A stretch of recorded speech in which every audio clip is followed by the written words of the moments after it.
Hello, parents. Michael Gurian here, GurianInstitute.com.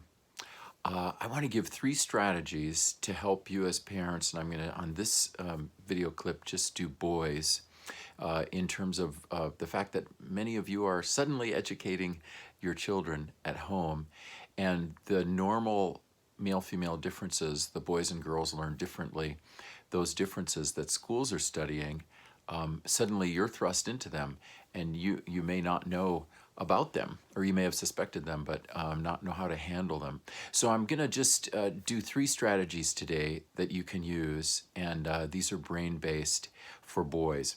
One is, we want to remember that the male brain goes to a rest state, which is a boredom state, more quickly than the female. And actually around every 20 minutes, expect that brain to go to a rest state, even though it may not. But just sort of expect it as a strategy and have him moving around, pacing, even squeezing something, in this hand like a squeeze ball, anything like that that keeps the brain out of the rest state, especially as that brain is having to do worksheets and kind of minutia work, perhaps. So keep that strategy in mind. Movement is crucial, and it's especially crucial for males because of the rest state their brains go into. Number 2, you are thrust now into helping your kids do writing and all sorts of schoolwork that involves words. And a profound male-female brain difference is that males don't tend to process as many words in as many parts of the brain, so as females do. So it puts males at a disadvantage. All over the world, males are 10 points behind in literacy, reading, writing, anyway, at a baseline, and a lot of that is brain difference. So a strategy you can use to get the most writing out of your boys is to have them do visuals before they write. So before they're about to write something, have them do a graph of it, a visual graph of it that connects the different parts of that, if it's a nonfiction, in other words, an essay of some kind.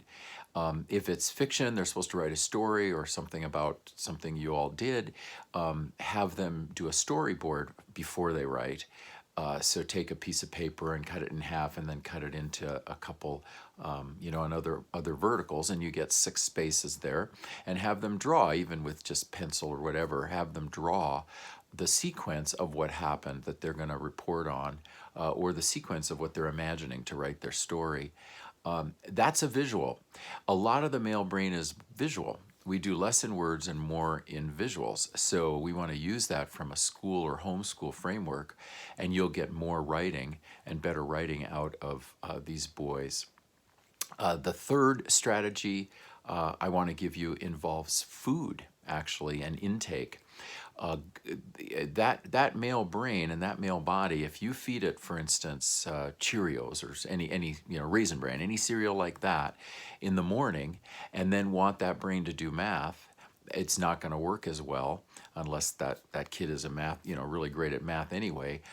It's not going to work as well because he's now going to have to sit down and do all of this work, but his body and his brain want to move around because you just hit them with so much sugar and those sorts of carbs.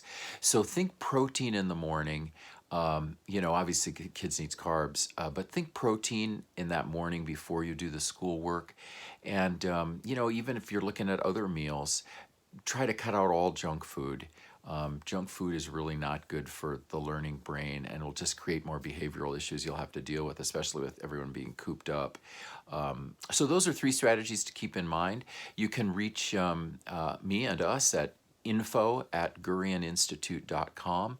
And if you go to the Gurian Institute website, Gurian Institute website, you're going to see books, online classes for parents, coaching, all sorts of resources that we can help you with if you need help. Thanks so much, and thanks for what you're doing for your kids. It's very stressful, but you are really doing sacred work.